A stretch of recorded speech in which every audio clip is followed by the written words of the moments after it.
Sphere Being Alliance Update Part August 2, 2016. By Corey Goode. August 22, 2016. Website: spherebeingalliance.com. Produced by Higher Self. Raw Tier greeted me in the normal fashion. Raw Mare and the golden triangle head being stayed in position about 30 feet away and seemed to have their attention focused in my direction. Tier then began to communicate with me using similar wording as seen in the Law of One. When I was in Joshua Tree for the conference this past summer, I had an experience that caught me off guard. It began when many of the attendees at Contact in the Desert saw a blue blinking light in the sky for some time, at a high altitude. There was no corresponding red light as you would normally see with an airplane. The blue blinker did not move at all like a plane, going forwards and backwards and side to side in different patterns.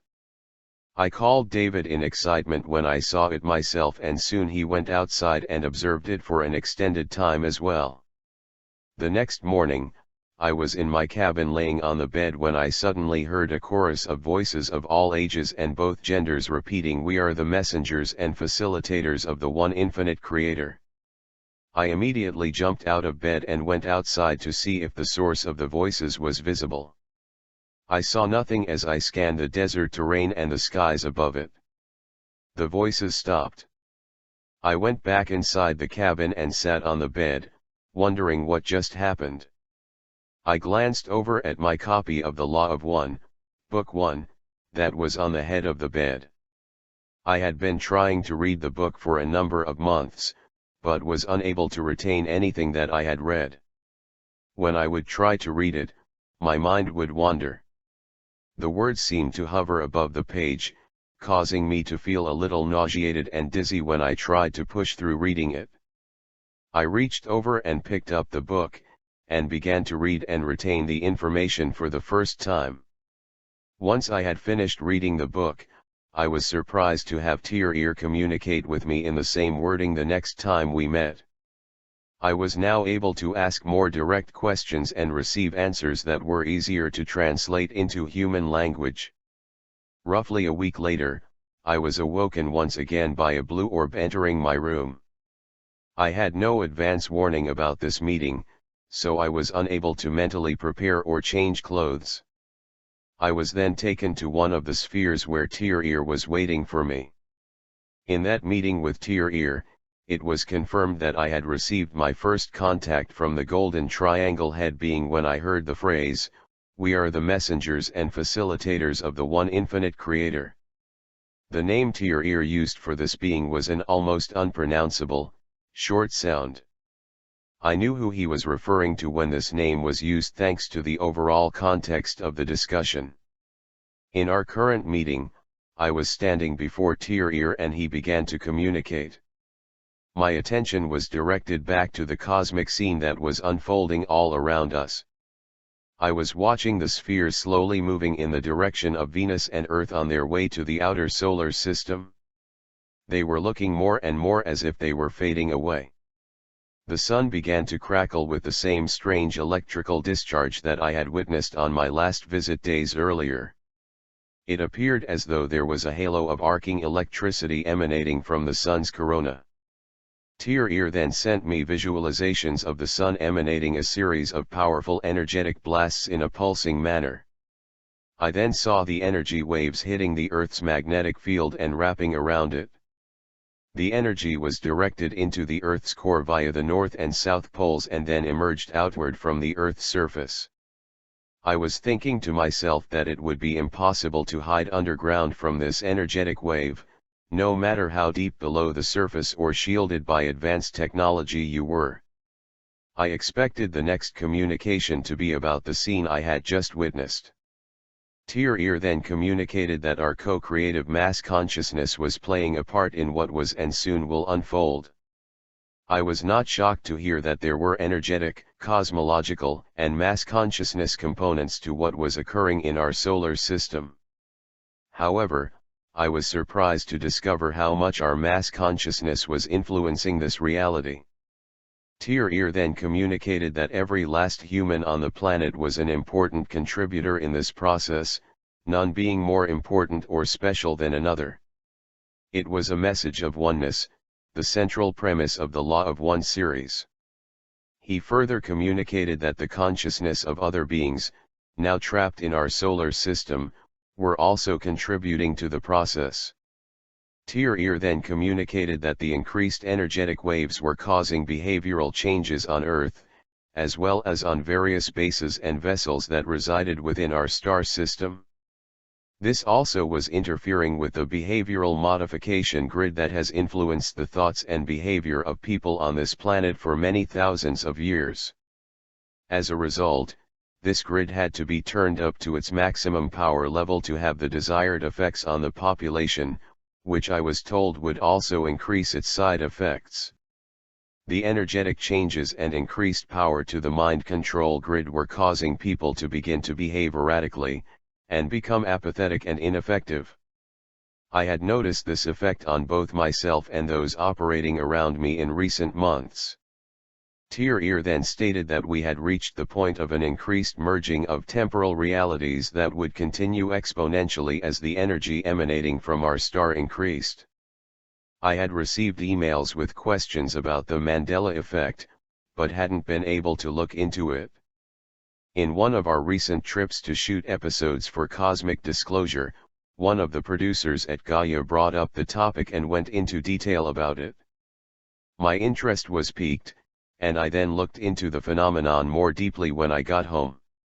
Tier then communicated that indeed this was a real experience, and an example of what we would experience more and more until the final merging.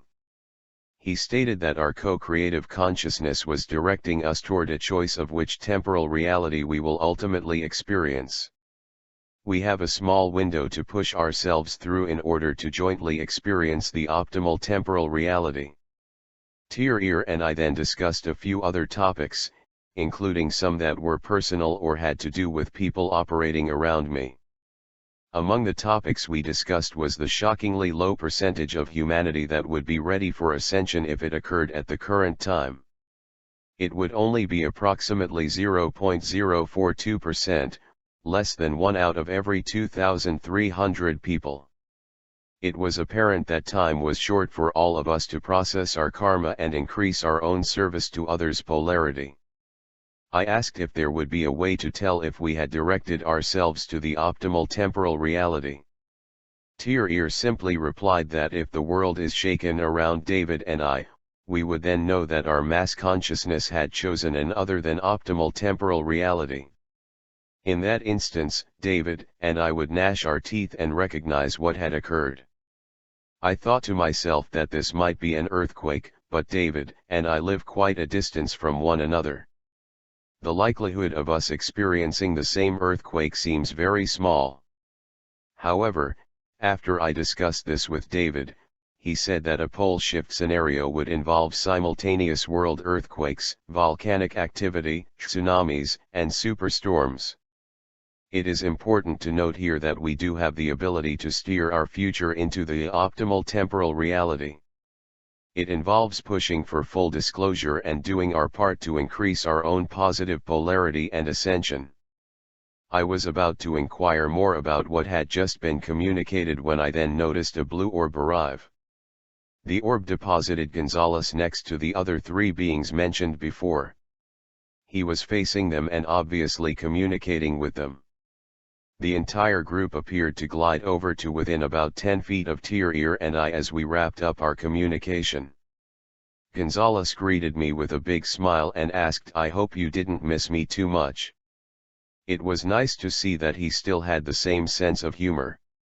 He had just gotten back from a meeting with the Secret Space Program Alliance where the Mayan group was also present. He then put his hand on the back of my shoulder and guided me to walk with him. He now began delivering the rest of his communication that had been interrupted by the appearance of the blue orb that had taken him away. He then asked himself, "Let's see, where were we? Oh yes." He then went over some of the things we had discussed earlier in order to be able to continue where he left off. When he went over the Antarctica details again, he mentioned a few new data points that he hadn't brought up in the previous conversation. The thing that stuck out the most was when he stated that not far from the ruins I observed, an ancient burial ground had been located. This burial ground had graves that ranged from 18 to 60,000 years old. The remains that were excavated were of a non-human race with elongated skulls and odd skeletal structures. Specifically, their ribcage and hips do not have the same proportions as a normal human being. This was a description that I recognized immediately, as it matched those of Egyptian pharaohs such as Akhenaten and his wife Nefertiti.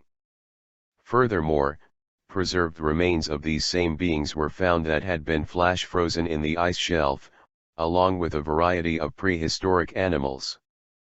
Some of the ruins had also been lifted above ground level and flash frozen in the ice. It was as if a giant tsunami had been suddenly transformed into ice.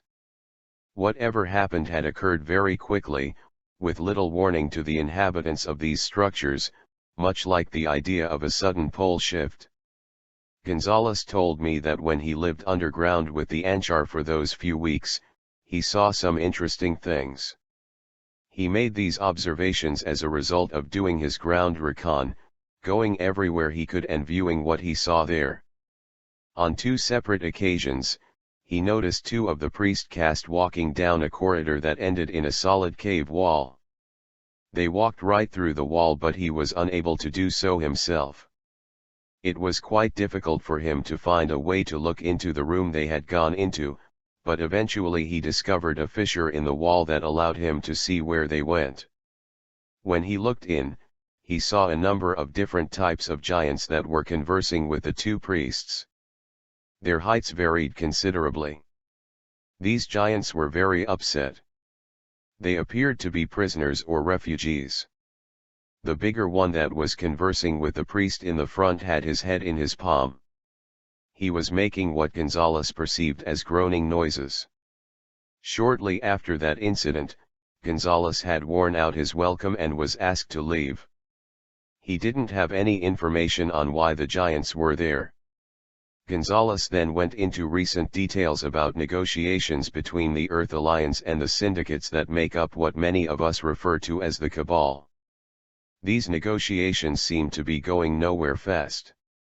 They are now debating the fates of the syndicate members and those that had worked under them, both wittingly and unwittingly.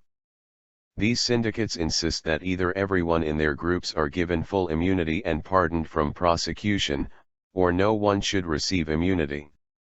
They were referencing everyone who had worked in various unacknowledged programs on the planet, as well as those who had served them off-planet as I had done in the secret space program. They also continue to insist on a controlled, partial disclosure that would gradually unfold over the next 100 years. They opposed any type of document dumps, insisting that this would destabilize the entire socio-economic system on the planet.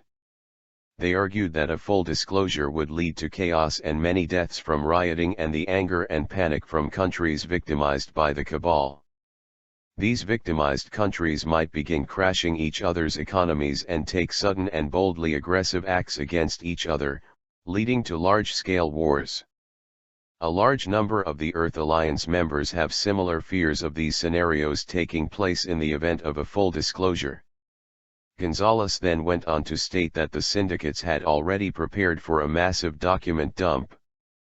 They have developed a kill switch for the internet, and can knock out communications and even electricity in certain regions to stop the data from being viewed. They can mitigate any response from those who had viewed the data, such as through their controlled establishment media outlets. They can also manicure and remove videos, articles, or social media posts that contradict their agenda. Gonzalez said that the document dump event may start off as a data dump war. The Panama Papers seemed to be the Cabal's first strike to let the Alliance know that they also had incriminating evidence that could put many of them on trial as well. It is now believed that document dumps need to occur in spurts in order to have a higher possibility of actually reaching the population. These syndicates have been continually pushing for World War III, without gaining any success. They still continue to make threats to cause natural disasters, which includes detonating charges that would cause 2 supervolcanoes to erupt, causing an extinction-level event on Earth. I highly doubt that this would be allowed to occur, but most of the Earth Alliance does not feel like they can gamble on it. Skirmishes are continuing to occur in our upper atmosphere and various areas around Earth and other celestial bodies in our star system. The fear of an advanced craft crashing in a populated area is very real to both of these groups. Both sides have members of their groups that are ready to pounce if a crash does indeed occur. They have cooked up cover stories involving nuclear-powered satellites crashing and causing contamination in large areas. This could compel people to either flee or stay in their homes until informed otherwise. A number of different cover stories are in place that will allow them to attempt to clean up any debris before it is witnessed or photographed by the local population. In these skirmishes, many different military satellites and weapons platforms have been destroyed, causing them to burn up in our atmosphere or to be flung out of our orbit. A certain number of malfunctions that have caused the loss of some of these assets have been attributed to the ever-increasing solar activity. We discussed a few other topics that ended with Gonzalez delivering the olive branch from the Secret Space Program Alliance, as he had mentioned in our last conversation. It was relayed to me that if they still had access to the LOC and its healing technology, they would have made it available to me. The problem is that they no longer have any access to it at this time. They did state that they had managed to secure some medical assets that would assist me with some of my health issues that are a result of my 20 and back service in the secret space program. They also offered to have the Wrangler apologize to me publicly. I tensed up at the mere mention of this individual, and was not particularly excited about the prospect of being in his presence again. As if he read my mind, Gonzalez stated that this individual had been put under house arrest, because he refused to stop pursuing me through his proxies. The Secret Space Program Alliance further wanted me to accept the deal that the Wrangler had tried to shove down my throat. They wanted me to become their asset and follow their orders. I would receive logistical and financial support if I agreed, but would be muzzled from divulging the full details to David or anyone else. This made me feel as if the olive branch that was being offered bore no fruit. I politely declined. Gonzalez did however state that I would be appearing before them in the future to be a liaison between them and the Sphere Being Alliance. Some of these individuals would also be present at future meetings arranged by other non-terrestrial groups. Therefore, I needed to keep a somewhat cordial working relationship with them, which seemed impossible at this point. We spoke about the upcoming presidential elections in the US, as well as some other lower-level topics before he ended the conversation. Gonzalez said that the cabal would not allow Trump to become the President of the United States, even if they had to have an asset run up and stab him on his inauguration day. Gonzalez then brought up another topic we had discussed months ago. There have been quiet movements of DHS assets and operatives that are positioning themselves to prepare for social unrest. They intended to put down any such unrest violently. This compelled various groups in the military to shadow these operatives with special forces teams. These groups are traveling in plain clothes and taking jobs in areas where they were assigned to blend in.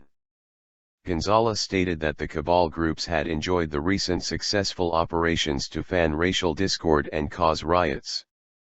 He expected this operation to expand in the months leading up to the election and beyond. He also expected alliance countries to begin to sell off treasury bonds and completely abandon the dollar as another operation for mass distraction. At this point, we were both taken away by blue spheres with very little preparation. I suddenly ended up back in my home. I then sat back and went over the information I had received for a couple of hours before I could move on with my regular family life. Over the following weeks, I had a few more meetings with Corey that were mostly of a personal nature. Then, on August 3rd, she contacted me and told me to prepare mentally for our return trip to the ancient builder race outpost on Venus and outside the orbit of Saturn. I began to meditate and tried to get myself into the correct state of mind and vibration for this encounter. It was very clear that if I didn't do so, there was a chance that I would be turned away as Gonzalez was. It was a week later, August 10th, that this meeting finally occurred. I was excited and a little nervous that I would not be granted entrance. At a little after 3 a.m. CST, on that morning, I was finishing up getting dressed when there was a white flash in the room. I found myself standing before Corey and two other men from the Anchar. We were in the same room I had been in before, which was just outside of their hangar. We went to the Anchar bus with the blue seats, and then left through the blue vortex above us. The vortex then appeared beneath us as we emerged above the ocean before going straight up through the atmosphere. We went through an area in which they are cleared to punch in and out of the Earth's atmosphere by the LOC and other groups that manage air traffic.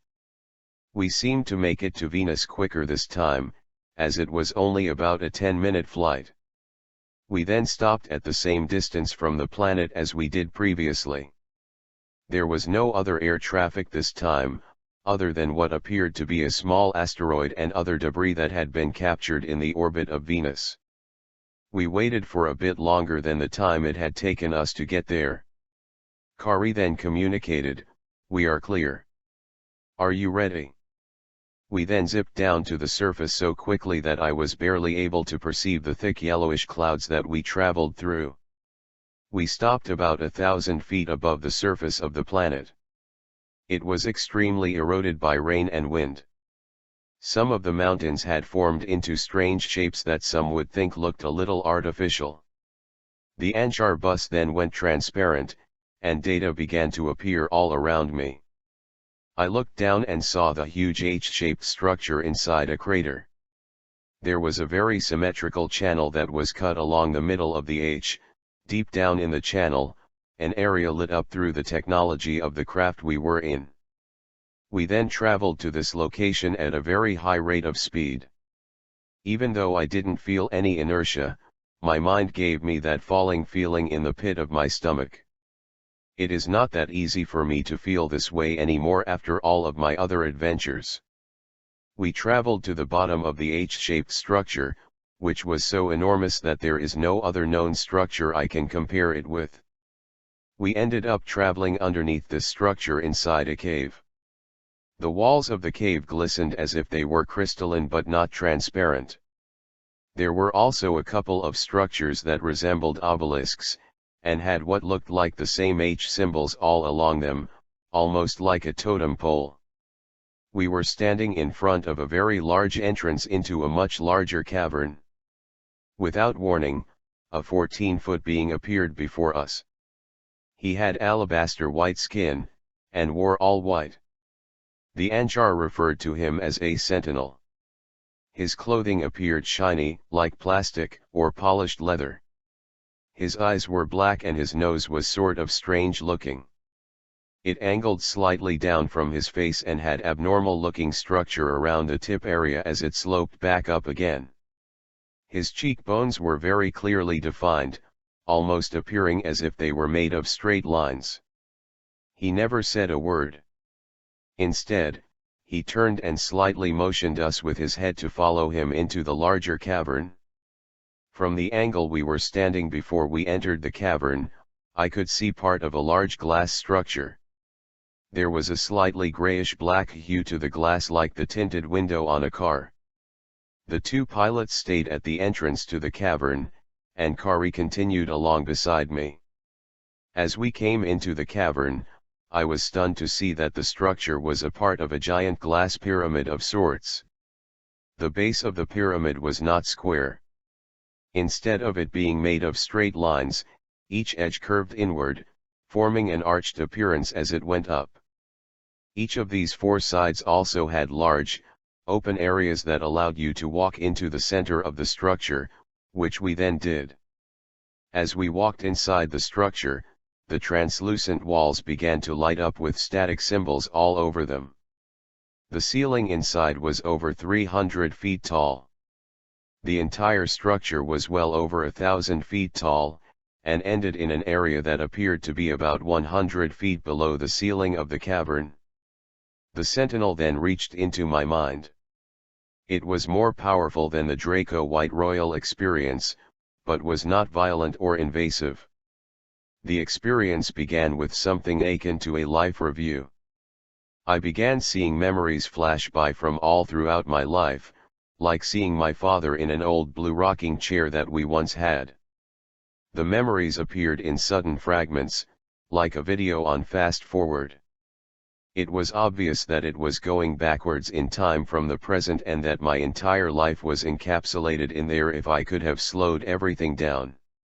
I then began experiencing further memories that were not mine, from this lifetime anyway. They would appear and disappear so fast that I could not retain them.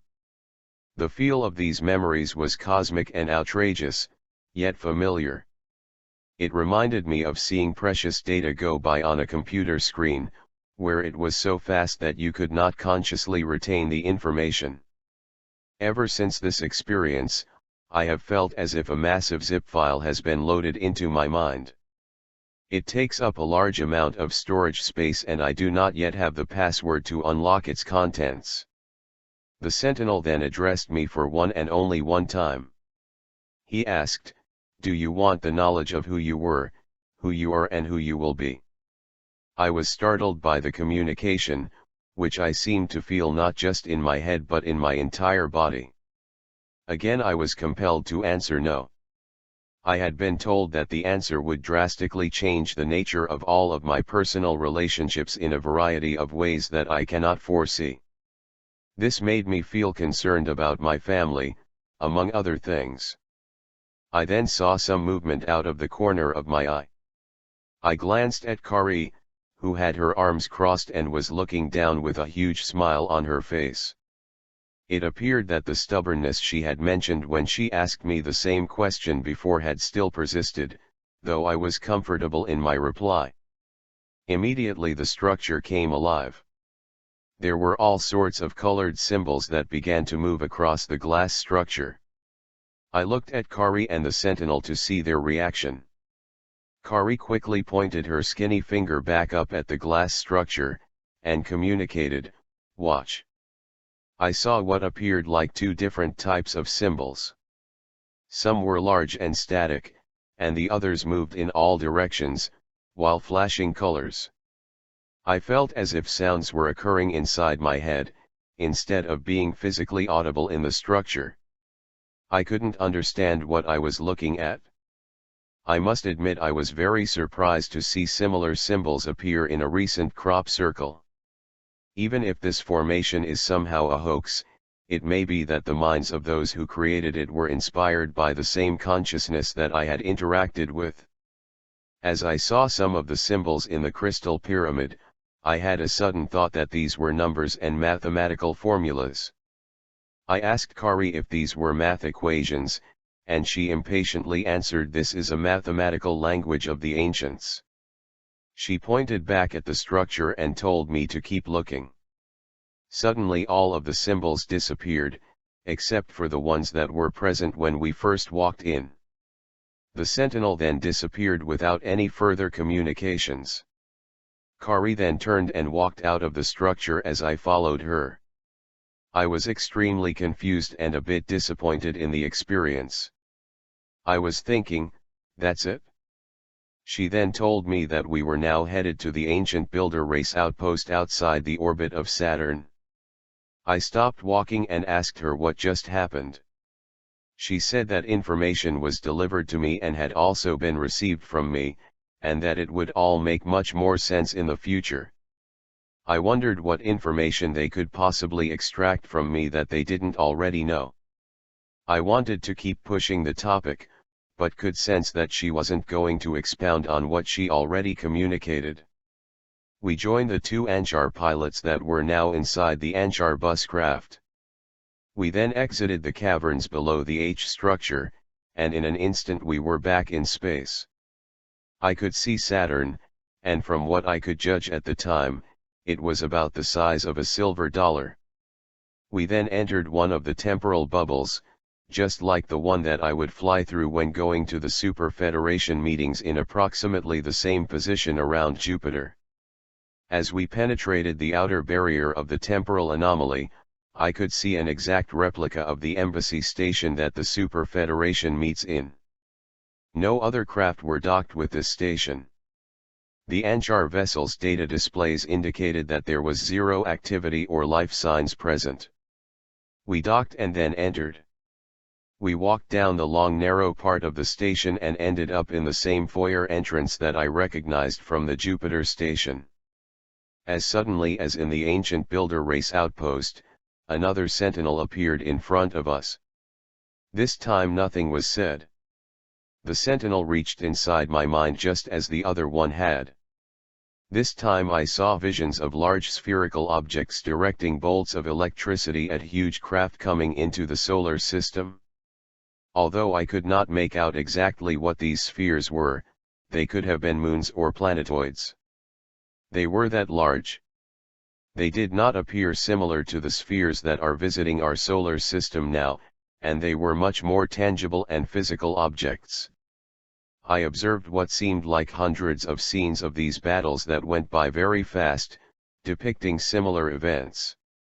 Then I witnessed a sphere shoot a bolt of electricity at what appeared to be Mars when it still had an atmosphere and liquid water. The bolt tore through the surface of Mars, creating a huge canyon.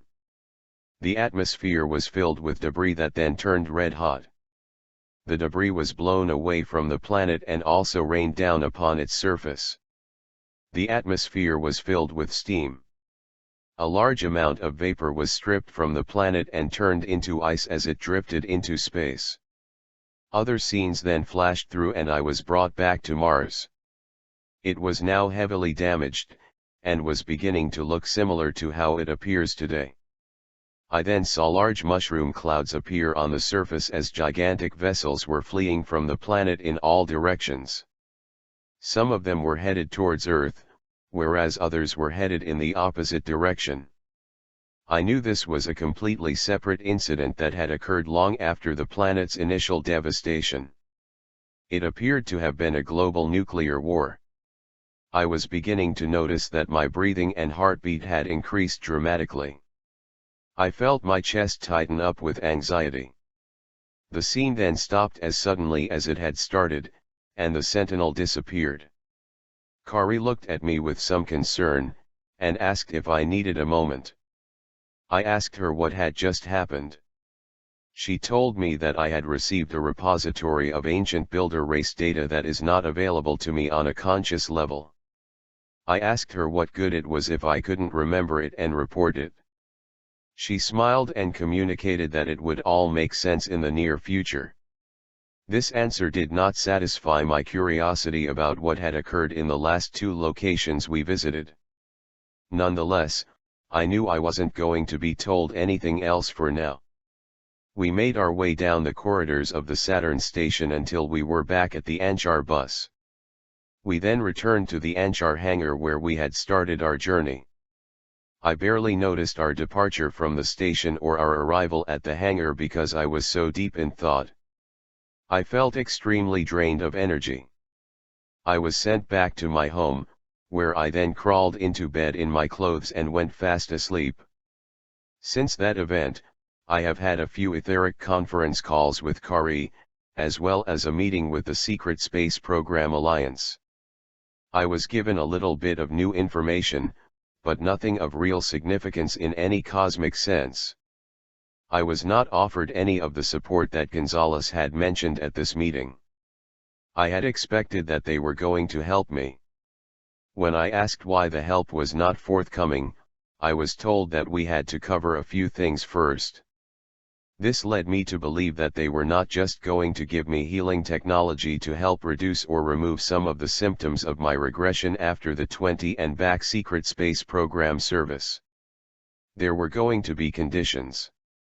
They were also very interested in obtaining some of the ancient builder race data buried deep in my subconscious, and offered to help me extract it.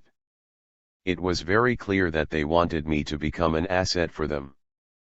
The conditions were for me to drop out of the public eye and work behind the scenes. We were unable to come to an agreement, and the meeting ended with disappointment on both sides. Ever since then, I have invested a great deal of time trying to access the information that the ancient builder race sentinels gave me. So far I have been unsuccessful. It was later indicated to me that if I had accepted the sentinels' offer, I most likely would have gained immediate access to this information. Postscript by David Wilcock. It is very interesting for me to read Corey's latest experiences. Even though he hasn't read much of the Ascension mysteries yet, there are multiple, direct correlations between the contents of this new book, due out August 30th, and what Corey just experienced. The book combines insider intel, ancient religious teachings and scholarship from the Law of One series to tell the story of an ancient battle between good and evil that has raged on in our solar system for 500,000 years. The story begins with an ancient builder race that originated here some 2.6 billion years ago, according to the Law of One. This group first appeared on Venus. Corey now seems to have received a direct tour of some of their surviving original facilities. He was introduced to a holographic form of either the beings themselves or one of their protectors in the form of the Sentinels. A group known as the Guardians gave the ancient builder race a powerful defensive technology to protect against alien invasion. This came in the form of entire moons that acted as weapons, similar to the Death Star in the Star Wars movie franchise. These weapons originally protected our own solar system and dozens of neighboring systems from any hostile invaders, since we are in a highly coveted area of the galaxy. Our own solar system appears to have been used as a type of cosmic penal colony, where people who had failed to reach ascension on other worlds were relocated here in the hopes of reform. Instead, these people ultimately cut a deal with negative, predatory AI that infused their bodies with nanites and gave them superhuman capabilities. With the crushing power of the AI at their disposal, they were able to hack into these defensive moons and use them as offensive weapons, which they were never intended for. This group, which I call the Empire, became extremely warlike. They were attacking other neighboring planets, earning them powerful enemies. Gonzalez had already suggested that the destruction of Mars was due to a weapons fire from one of these moons hitting the planet itself. Corey's visions now appear to directly corroborate this suspicion. I find it very interesting that the beings working with Corey are now speaking in the same type of verbiage as we see in the Law of One series. I had felt all along that we were dealing with the same people. Realizing that the source of the Law of One would show up here in such a physical and personal fashion has been one of the greatest surprises of my life.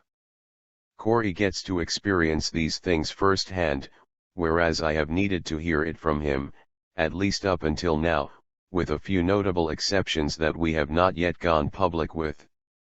The scope and depth of his experiences is equally matched by the personal toll that I have witnessed this take on him. It is very unlikely, if not impossible, that he is lying. Everything I know and see tells me that he is having very real experiences. Both of us have experienced very powerful and ongoing negative greetings, in the Law of One sense. This has caused every level of the people we are working with to be dissatisfied with both of us, and feel that we are not doing enough to help this initiative move forward. Both of us have been through profound personal transformations and healing experiences recently, that hopefully will allow us to be far more productive and proactive as we move forward. The information Corey received about a solar event leading to some sort of mass ascension is very thoroughly examined in the book. These new data points only further underline the significance of what I wrote about. Let's also not forget that I had been given the book cover in a vision, and when the finished product arrived, Corey had just visited the Inner Earth Alliance for the first time.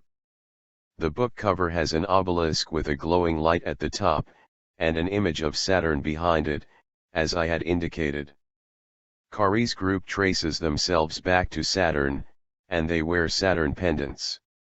Also, they have a large obelisk in their gardens with a bright light at the top, just as I had asked for there to be on my book cover. The likelihood of all of this being a coincidence is extremely minute, if not laughable for me to consider on a personal level. The only realistic position a skeptic could take is that Corey and I are somehow collaborating on all of this. However, nothing could be further from the truth. Karma befalls me with such exacting precision at this point that I don't dare lie about anything. I struggle to have every thought be as positive and loving towards myself and others as possible. Neither of us are getting rich on this, and Corey's financial difficulties are still an ongoing factor that we have to manage and plan around. Corey has been through such intense experiences that he has often needed to withdraw completely for weeks at a time. I was in a similar position throughout much of the first half of this year, which has caused a lot of problems. Critical intel was given to both of us for immediate disclosure, and when we failed to release it, both of us suffered punitive consequences. Corey went through far more severe experiences than anything I can remember happening to me on my own. Now we are both getting our lives put back together and figuring out how to harmonize into this admittedly very bizarre situation. I do not expect you to just take my word for it about all of these fantastic sounding situations. We have Cosmic Disclosure, a weekly show in which you can see Corey describing all of this for yourself, and decide whether you believe him or not.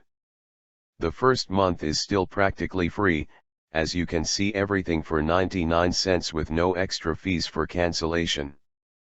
Many thousands of viewers have been astonished at the level of depth and seriousness in Corey's testimony as he answers my spontaneous questions.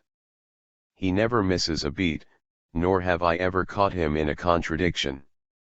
My new book is thoroughly backed up with as many scientific facts and corroborating statements from a wide variety of insiders that I could gather. Your pre-ordering of the book before August 30th ensures that you will get it when it first comes out, and can also help us reach the New York Times bestseller list once again, which enhances its overall credibility dramatically. As far as I can tell, all of these things really are true. Reality is very, very strange indeed. Before long, we will find out for ourselves what is going to happen. In the meantime, the Law of One teachings stress the importance of love, compassion, forgiveness, and service to others as being the most important keys to personal and planetary ascension. If you are worried about whether or not you are going to make it, the answer is very simple: just be nice. It seems almost ridiculous that such complex material could boil down to such a simple message, but that is the nature of what we are dealing with. It does appear that we will see far more visible signs of these changes in our future, and I encourage you to prepare yourself for ascension, just in case.